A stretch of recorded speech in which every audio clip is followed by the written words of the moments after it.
dans le vif du sujet, les mecs. De l'islamophobie, c'est-à-dire de l'hostilité. Salut tout le monde, salut Dofo, la première fois en stream pour moi, mais je kiffe déjà ton contenu sur YouTube. Mettez-vous bien alors, installez-vous les amis. Prends ton petit popcorn, sucré évidemment, ta petite boisson, et mets-toi bien mec, mets-toi bien. À une religion essayant de s'étendre. Bon, les deux existent. Et entre ça, il y a une invocation qui est extrêmement sympathique à dire, revenons à nos racines. Alors d'abord, pour moi, nos racines, elles sont multiples. Hein. Nos racines, elles sont romaines, nos racines, elles sont grecques. Enfin, d'ailleurs, c'est dans l'autre sens. Enfin, peu importe, tout le monde aura compris.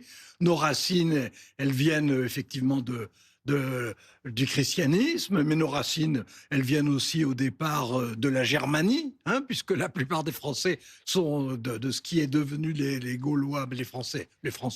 Bon, venaient de tribus successives qui venaient largement de Germanie. Oh putain, mais où est-ce qu'il va en venir là? Qu'est-ce qu'il va nous dire le Alain Duhamel là? Aussi, mon Dieu. bien entendu, la philosophie française du XVIIIe siècle qui nous a quand même forgés. Tout ça existe, tout ça coexiste. Et ce qui est pénible, c'est qu'en plus, il y a une grande tentation de dire on en veut au christianisme spécifiquement. En plus de ceux qui disent antisémitisme à juste titre, de ceux qui disent islamophobie à juste titre, qui d'ailleurs ne sont pas les sentiments de tout le monde pour tout le monde. C'est à chaque fois le sentiment d'une partie de la population contre une autre partie de la population. Mais quand on dit, et dans tout ça, le christianisme, moi j'ai une idée qui était peut-être basique, mais quand j'étais jeune adolescent, il y avait un peu plus de 30% des Français qui allaient à la messe, donc catholiques, qui allaient à la messe catholique pratiquant. Aujourd'hui, il y en a 3%. Si 3%. le christianisme... On a perdu du buzz les mecs. Aïe aïe aïe aïe aïe. On a perdu du buzz les gars. Jésus n'a plus de buzz. Jésus n'a plus de buzz. Aïe aïe aïe. Attaqué, il l'est par ceux qui ont été baptisés et qui ne sont pas pratiquants. Éric Zemmour. Alors, moi, je pense au contraire. Dont toi. Ah, t'es un bâtard. Ça a attrapé ma veste quand même. Ah, putain. Dont toi. C'est vrai, les gars, que ça fait longtemps que je suis plus allé à l'église catholique. Hein. C'est vrai. Merci, B-Boying, pour le sub. 43 mois de sub, merci, mon gars. C'est vrai que ça fait longtemps, très longtemps que je suis pas allé à la messe. Ça fait vraiment longtemps. J'étais à la messe quand j'étais en Martinique l'année dernière. Mais sinon, ça, en France, ça fait longtemps. Que les débats sémantiques sont essentiels. Parce que je pense que quand on impose ses mots, on impose sa vision des choses. Cela dit, je pense donc que on n'a pas à être qualifié d'islamophobe. Je veux dire par là qu'on a le droit, dans un pays laïque, il faudrait le rappeler à M. Bayrou et à d'autres, merci Vrazen pour on ça. a le droit de critiquer des religions. Oui. On a le droit de ne pas aimer des religions. On a le droit de ne pas aimer l'islam. On a le droit de ne pas aimer le christianisme. On a le droit de critiquer le judaïsme. Je veux dire, dans le pays de Voltaire, ça serait quand même malheureux qu'on ne puisse plus critiquer une religion. Ça, c'est une première chose. Trop cité Voltaire. Hein. Deuxième chose, puisque tout a démarré avec cette histoire tragique de ce pauvre garçon qui a été... C'est plus qu'une histoire tragique, c'est un meurtre. Bien sûr, ce meurtre affreux, c'est tragique un meurtre, de ce garçon qui a été assassiné. Je voudrais dire que, d'abord, les deux personnes en cause n'auraient pas dû être en France. Oula. La victime malienne était un clandestin sous OQTF qui, si le ministère de l'Intérieur faisait bien son travail, aurait dû être envoyé depuis longtemps. Et ce Bosnien, puisqu'on appelle cela comme ça, venu de Bosnie, qui lui était un des membres d'une famille de 11 enfants. Quel est le rapport là, Éric Zemmour? Je vais vous dire le rapport. Oui. 11 enfants, carrément. Le père aurait dû être expulsé il y a longtemps si les juges ne trouvaient pas toutes les excuses du monde pour ne pas expulser. Mais le fils était né en France. Absolument. Donc il était français. Putain, vous vous rendez compte, les gars, qu'il est en train de sous-entendre que s'il avait été expulsé, il ne serait pas mort. Est-ce que vous vous rendez compte que ce mec-là est fou? Est-ce que vous vous rendez compte à quel point Éric Zemmour est dans l'abject? Il n'y a plus de modération, les gars, dans les paroles. Il n'y a plus de modération, genre. Vous vous rendez compte? Ces mecs-là, ils assument totalement leur islamophobie, leur racisme, la haine de l'étranger. C'est assumé. C'est totalement assumé, mec. Français. Non, à sa majorité. Oui, vous oui. savez bien. Mais depuis. Mais il aurait dû être expulsé bien avant, avec sa famille. Non, mais Attendez, Vous parliez du terme sémantique. attendez, ce que je veux dire, c'est que ces gens-là n'auraient pas dû se croiser. Ils n'auraient pas dû se voir. Le Malien serait encore en vie s'il avait été expulsé. Ce que je veux dire, c'est que ce n'est pas un sujet français. Pourquoi je dis cela? Parce que j'ai entendu, comme vous, les torrents de lamentation et d'imprécations sur l'islamophobie française, sur l'islamophobie d'État même, qui sont absolument délirants. Pour vous, l'islamophobie n'existe pas? Ou c'est un terme connecté, comme le dit Bruno Retailleau à vos yeux? Je vais vous dire, je vous répète, on a le droit dans un pays laïque de critiquer une religion. Moi, en l'occurrence, je ne critique même pas l'islam. Moi, je combats l'islamisation du pays, ce qui n'est pas la même chose. Le problème de l'islam, c'est que ce n'est pas une religion comme une autre. Je m'explique. En France, dans les pays chrétiens, nous avons l'habitude, avec le christianisme, que la religion soit confinée au privé, que le spirituel soit séparé du temporel. En France. En France, mais même dans les autres pays en vérité. Et que la religion soit une question de foi et de conscience. Ça n'a jamais été ainsi en islam. L'islam n'a jamais séparé le spirituel du temporel et ne connaît pas, en vérité, la limitation à la foi et à la conscience. C'est pour cela donc que quand on dit que, comme Madame Le Pen, comme M. Retailleau, comme M. Bayrou, comme M. Macron, que l'islam est différent de l'islamisme, on trompe les gens. On trompe les non-musulmans parce qu'on leur dit, en gros, selon la belle expression de ce spécialiste de l'islam qui est Rémi Brague, que l'islam est un christianisme des Arabes. C'est faux.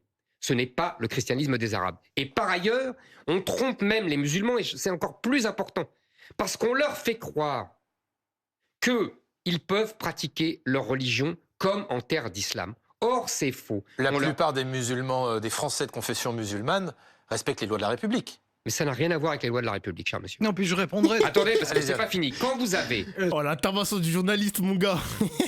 Quand vous avez... Mais ça va. On fait croire... Attendez, on fait croire que c'est un problème... Je finis. Alain veut vous répondre. Mais oui, il va me répondre, bien sûr. On fait croire que c'est un problème de frères musulmans. On fait croire que c'est un problème d'entrisme, d'idéologie politique. Quand vous avez 75% des musulmans qui sont sondés et qui sont contre le voile, l'interdiction du voile à l'école, c'est pas seulement les frères musulmans. Quand vous avez plus de la moitié des jeunes qui pensent que la charia est au-dessus des lois de la République, ce n'est pas les frères musulmans.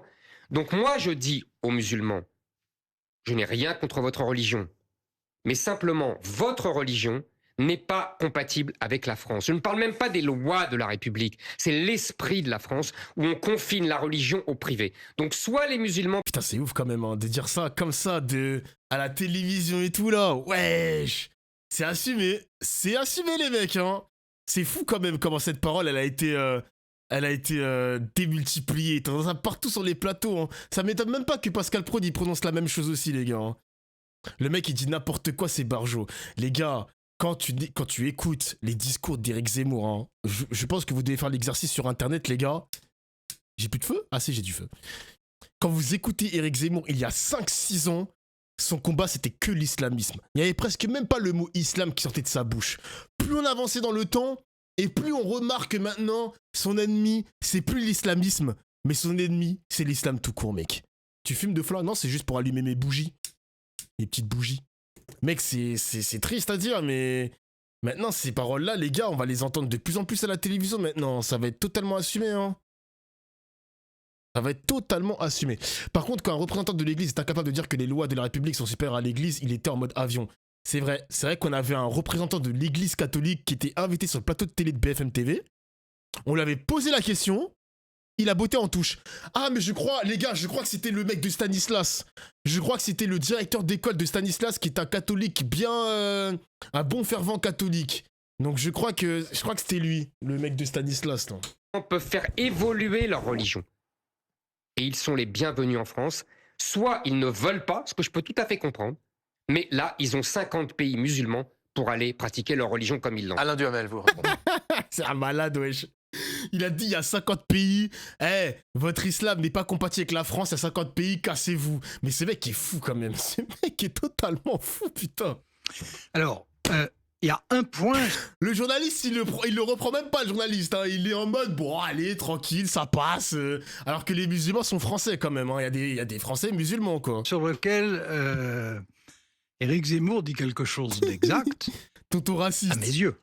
Bon, qui est que, effectivement, dans les pays musulmans, les rapports entre la religion et l'État sont extrêmement différents de ce que nous connaissons en France. C'est la vérité, ça va de soi. Il y a des pays... Le seul truc... Vas-y les gars, c'est une dinguerie ce que je vais dire. Hein. Le seul truc où je suis un petit peu d'accord avec Zemmour, c'est une dinguerie. Commencer ma phrase par ça, c'est une dinguerie. Bon, on parle pas que d'islam, les mecs, je parle de toutes les religions monothéistes. Je le redis encore une fois, les gars, en stream. Je pense sincèrement que la religion prend trop de place dans les débats publics. Ça prend trop de place, les mecs. Je vous jure, c'est insupportable. Je suffoque carrément. Je suffoque. On parle trop de religion à la télévision. On parle trop de religion dans les débats politisés. Dans les débats politiques, même à table, c'est trop les gars, je trouve ça trop anxiogène, c'est trop. Non, c'est pas, je vais pas devenir athée parce que je pense ça les gars, je dis simplement que c'est pas normal, alors qu'on a voté, tu vois, la séparation entre l'église et l'État, etc. Donc dans les débats publics, on parle plus trop de l'église catholique et des religions monothéistes. Je me dis qu'on est en pic 2025, on parle trop de religion. On parle trop de religion les gars, c'est une dinguerie genre. C'est abusé pour un truc qui doit être privé, t'as l'impression que ça en parle H24. En plus, ce qui me dérange, c'est que la manière dont les médias nous parlent de religion, c'est dans le mauvais sens du terme, les mecs. C'est vraiment dans le mauvais sens. Tu penses que l'islam, c'est un problème. Tu penses que, pas vraiment le catholicisme, mais t'as le sentiment plus que c'est dans l'islam. T'as l'impression que dans cette religion monothéiste, c'est le diable, c'est le démon, c'est mauvais, ne rentrez pas là-dedans, c'est quelque chose de très mauvais, genre... On parle trop de religion, et en mal, c'est ça qui est insupportable. Et pourquoi tu regardes Zemmour parler d'islam aussi? Mais frérot, t'es au courant qu'il n'y a pas que Zemmour qui parle en mal de l'islam? T'es au courant que ça fait des années et des années qu'il y a plein d'acteurs politiques qui parlent mal de l'islam quand même?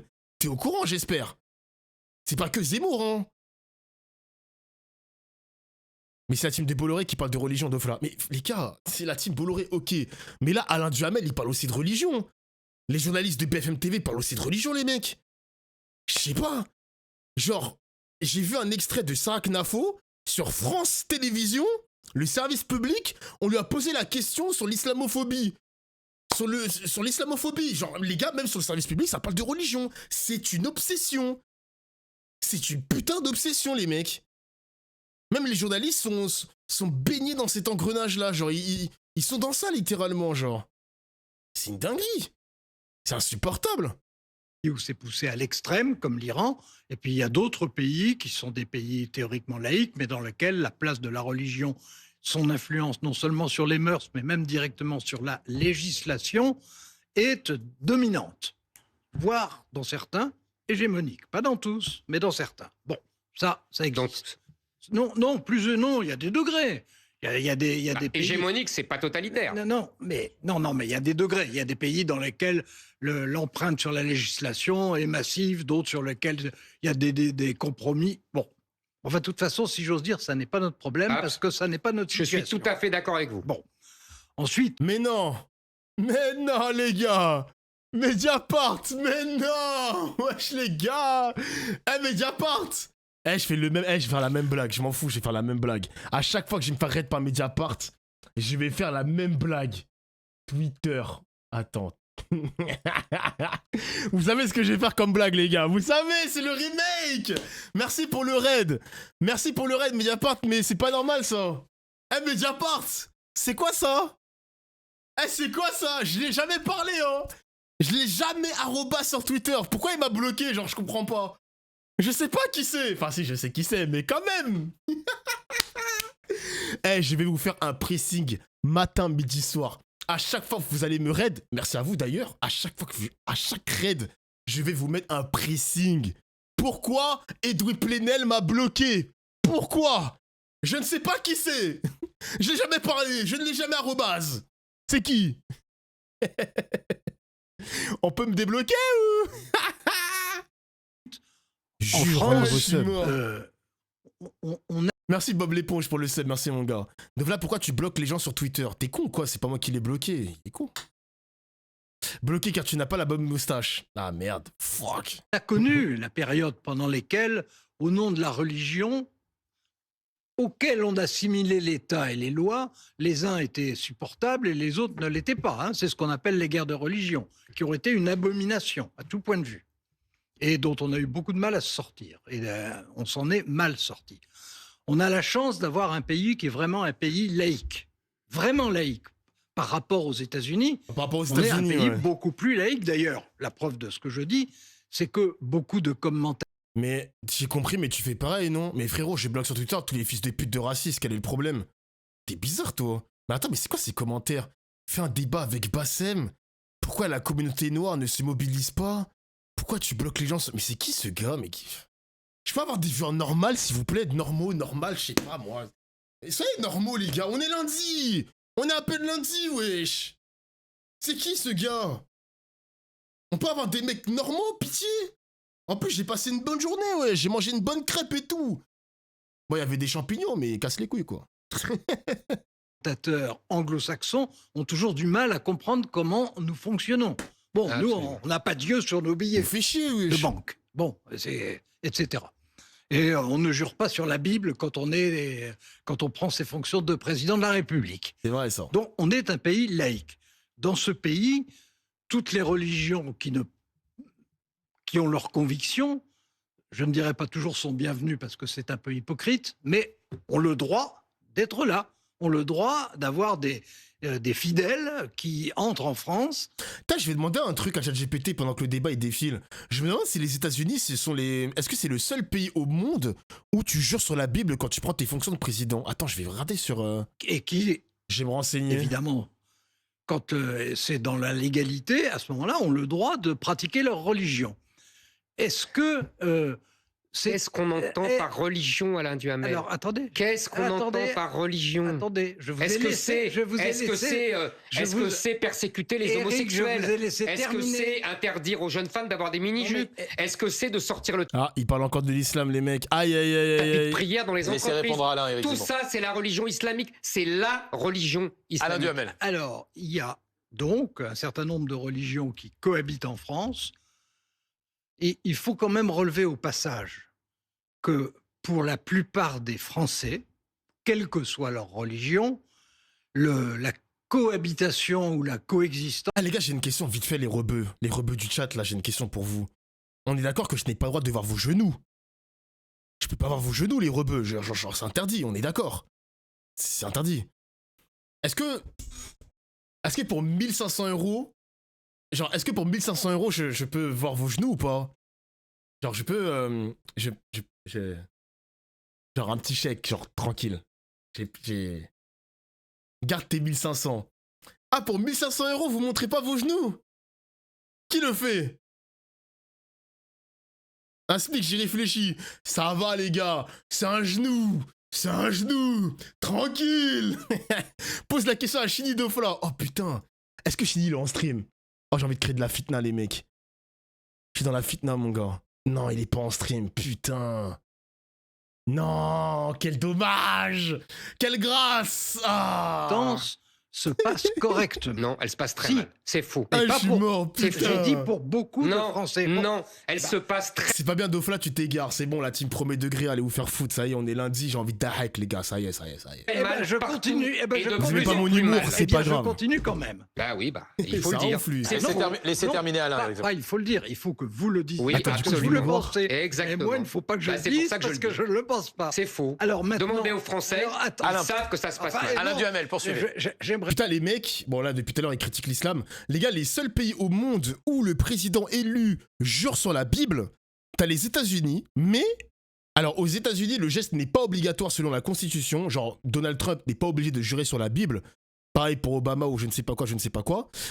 Mais en revanche, l'autre pays, le seul pays au monde avec les États-Unis où tu prêtes serment sur la Bible, c'est le Libéria.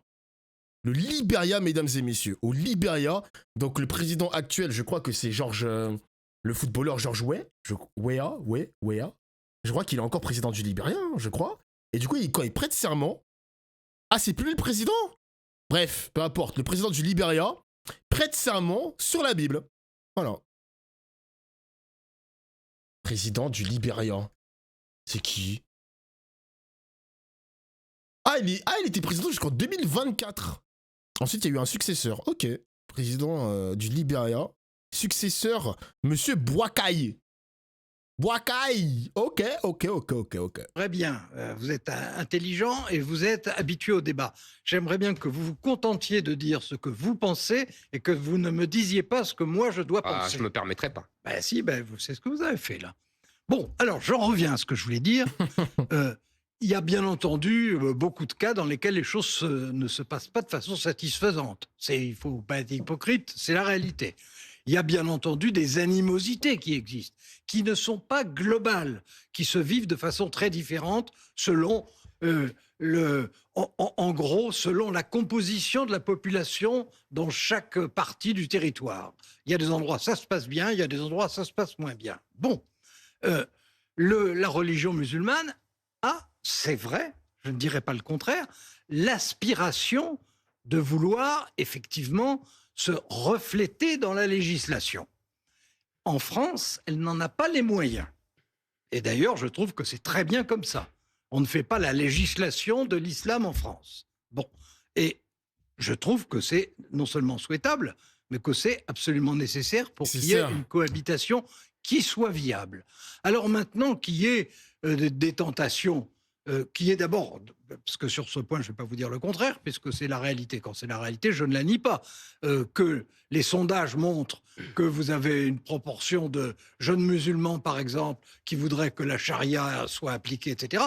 C'est vrai qu'on trouve ça dans les sondages. Ah oui. Bon, si vous interrogez des Français sur d'autres sujets, quelquefois, vous serez très étonné de voir aussi ce qu'ils disent croire, en règle générale. Très étonné. Et s'agissant des jeunes musulmans, ceux qui croient ça, la question n'est pas de savoir s'ils le croient quand ils sont adolescents, etc. C'est de savoir si ils acceptent néanmoins, même s'ils n'en ont pas envie, même s'ils trouvent que pour eux, ça serait mieux que ce soit la charia qui s'applique. Mais à partir du moment où ils respectent les lois, s'ils en sortent, c'est une autre affaire. Et il y a des quartiers, on le sait bien, où on en sort facilement. J'avoue, les sondages, bon, méfiez-vous quand même des sondages, hein. Putain, je suis en train de demander si la loi islamique était instaurée en France, cela impliquerait un changement radical du système juridique, politique et social du pays, en contradiction totale avec ses principes fondamentaux de la République française. Donc c'est la fin de la laïcité, principe fondamental de la République, ça serait aboli. L'islam deviendrait la religion d'État et influencerait directement les lois civiles. Les institutions politiques, genre école, justice, santé, intégreraient une dimension religieuse obligatoire. Changement du système judiciaire, le droit français serait remplacé par les principes issus de la charia. Cela pourrait inclure des peines corporelles pour certains crimes, comme l'amputation ou la flagellation, selon certaines interprétations. Une justice basée sur des normes religieuses plutôt que juridiques rationnelles et égalitaires. L'égalité homme-femme serait abolie. La liberté religieuse serait limitée. L'apostasie pourrait devenir un crime. Donc là, on parle de l'apostasie en mode quitter l'islam. Genre quitter l'islam pourrait devenir un crime passible de la peine de mort, selon certaines écoles juridiques de la charia. Le blasphème, la caricature ou la critique de l'islam pourrait être criminalisé. Code vestimentaire obligatoire, genre port du voile ou autres vêtements religieux pour les femmes. Alcool, jeux de hasard, certains types de musique ou d'art pourraient être interdits. Ciao Jules, hein, c'est fini Jules, tout ça, tes conneries là, tu vas m'arrêter ton rap tout de suite. Interdiction de certains aliments non halal. Non, mon cochon, ah là là là là, mon saucisson, non. Putain. Ok. Impact économique et diplomatique, fuite des capitaux et des entreprises, genre toutes les entreprises quitteraient la France, isolement diplomatique possible avec l'Union européenne, rupture avec la Constitution européenne et la Convention européenne des droits de l'homme, sanctions internationales probables. Le scénario... Wesh, what the fuck? Un tel scénario est hautement improbable. Il faudrait abattre la République, modifier la Constitution, gagner une majorité parlementaire, passer outre les contre-pouvoirs solides, genre le Conseil constitutionnel, Cour européenne des droits de l'homme, opinion publique, etc. Ah ouais, c'est... Ouais. Abattre la République. Abattre la citadelle. Wesh. Jure, un nouveau sub. Et ça va loin quand même, hein. Alain Merci pour Duhamel. le sub, envie de canner. Mais à partir du moment où il respecte la loi, même si vous considérez qu'il pense mal, du moment que moi j'observe qu'il se comporte comme tout le monde, à ce moment-là, c'est leur affaire. Alain Duhamel, Éric Zemmour. vous vivez dans un monde qui n'existe plus. Oh, putain. C'est-à-dire qu'aujourd'hui, C'est possible, oui, en règle générale. mais je vous le dis ça avec amitié. Aujourd'hui, il y a d'innombrables quartiers en France où la loi républicaine, comme vous dites, avec emphase, ne s'applique plus. Je ne dis pas avec Et emphase. non, mais je parlais à votre présentateur. Et où, en vérité, c'est la loi de l'islam qui s'applique. Tout simplement parce que la majorité de la population est musulmane et qu'elle impose cela. Donc les gens qui ne sont pas musulmans ou les musulmans qui ne veulent pas appliquer la charia quittent les quartiers ou alors se couchent et cèdent. Deuxième chose, pour Jure, un nouveau revenir sub. à cette histoire tragique de ce crime commis contre ce Malien. Merci, Il Biggie, y a pour le 10 sub. ans, Alain Duhamel, j'avais débattu avec vous et je vous avais dit que nous arriverions dans une situation, à force d'immigration, en particulier venue des pays arabo-musulmans, à exactement ce qui arrive aujourd'hui. C'est-à-dire des communautés qui s'affrontent, qui se détestent, qui se séparent et qui parfois se tuent. Et vous m'aviez dit que j'avais un ton apocalyptique. Ça vous arrive. Mais bien sûr, j'avais essayé de faire une plaisanterie en disant que Apocalypse avait une racine grecque qui voulait dire dévoilement de la vérité, mais vous ne m'aviez pas écouté. Eh bien, vous voyez, aujourd'hui, Et nous y pourtant, sommes. j'avais fait du grec. Absolument. Et dernière chose, j'ai écouté votre débat avec M. Duhamel, entre M. Duhamel et Alain Duhamel et Jean-Luc Mélenchon. Cette semaine, absolument. Débat très intéressant où j'ai entendu M. Mélenchon dire que il avait changé d'avis sur l'interdiction du voile et sur la laïcité en général, et il disait qu'une jeune femme musulmane lui avait expliqué que c'était Dieu qui le voulait ainsi. Et que Mélenchon a répondu, eh bien alors dans ce cas-là, je ne peux rien faire. C'est assez extraordinaire d'entendre ça. J'étais très étonné que vous ne répliquiez pas. Parce que même les rois de France ont toujours refusé que les papes leur disent ça. Donc vous imaginez, venu d'un laïcard qui cite Robespierre à tous les phrases, qui, lui, se soumet et qui nous ramène la théocratie en France. C'est ça le produit de l'immigration musulmane de masse qui arrive, parce qu'évidemment, M. Mélenchon, on va sans doute en parler, fait cela pour des raisons électorales. Moi, je voudrais dire simplement, parce que j'ai beaucoup entendu quand même de choses. J'ai entendu M. Roussel dire que j'avais du sang sur les mains et que j'étais à l'origine de ce crime. Je voudrais dire à M. Roussel que quand on est secrétaire général du Parti communiste, on ne parle pas comme cela parce que lui, du sang sur les mains, il en a de 100 millions d'hommes qui ont été tués par Staline, Pol Pot, Mao Tse-tung et consorts. Deuxièmement... Ouais, t'aurais pu te taire par contre, Zemmour. Zemmour. Roussel, t'aurais pu t'abstenir quand même, bref. Quand j'ai vu M. Mélenchon, Il puisqu'on a parlait pris sa avec M. balle. Mélenchon, qui pleurait en consolant Qui avait cette quelques pauvre larmes. musulmane qui disait que les musulmans avaient peur. Moi, je vais vous dire, j'ai pleuré aussi, mais C'est sur la l'argument mort favori des de la fachos, c'est petite vrai. Lola, massacrée par une Algérienne sous OQTF. J'ai pleuré quand j'ai vu le petit Thomas exécuté à Crépol. J'ai pleuré pour la mort de la petite Philippine et pour le petit Elias et pour tant d'autres. Tous Mais tués. vous voyez, les gars, c'est toujours la même chose avec l'extrême droite. Hein. Ça avait reproché à Mélenchon et même à des créateurs de contenu de dire « Ah, vous vous indignez pour ces mecs-là, mais pas pour d'autres, etc. » Mais là, mais l'extrême droite fait exactement la même chose. Moi, je suis désolé, les amis, mais Zemmour, il a cité que des prénoms blancs, genre que des blancs, littéralement, que des blancs. Genre, c'est un truc de vautour, exactement. Genre, il y a une sélection. C'est lui qui divise les Français. De par cette prise de parole, il y a une sorte de division. Il y a une division des Français qui est exécutée de sa part. Par des musulmans. Je voudrais dire que Il y a une volonté. Il on a n'a même pas pas les mêmes prononcé larmes le pronom. avec M. Mélenchon. Mais on ça, n'a c'est pas les vrai. mêmes pleurs. Mais c'est vrai, Kramel, il a même pas prononcé le prénom de Aboubacar, rendez-vous compte. Je pense que si Aboubacar, il avait la carte d'identité française, il aurait peut-être pu prononcer son prénom. Mais cette volonté d'invisibiliser le prénom parce qu'il est parce qu'il est en situation irrégulière, il a aucune âme, frère. Il a aucune âme. Aucune âme. Il a dit le malien, exactement. Il a dit le malien. On n'a peut-être plus le même peuple. Je dirais que à l'époque, quand j'ai voulu manifester pour Lola, toute la classe politique, y compris le Rassemblement national, a refusé de manifester avec moi, a refusé de dénoncer comme moi cette francophobie et m'a insulté en disant que je faisais de la récupération. Je voulais simplement dire cela parce que j'ai de la mémoire et quand j'ai vu le délire de récupération de cette semaine, je tenais à le rappeler. Bien entendu, ce n'est pas Alain Duhamel que je vise là-dedans. Alain Duhamel, après on passera à un autre thème. Allez-y. D'accord. Alors pour moi, les choses sont différentes. Je ne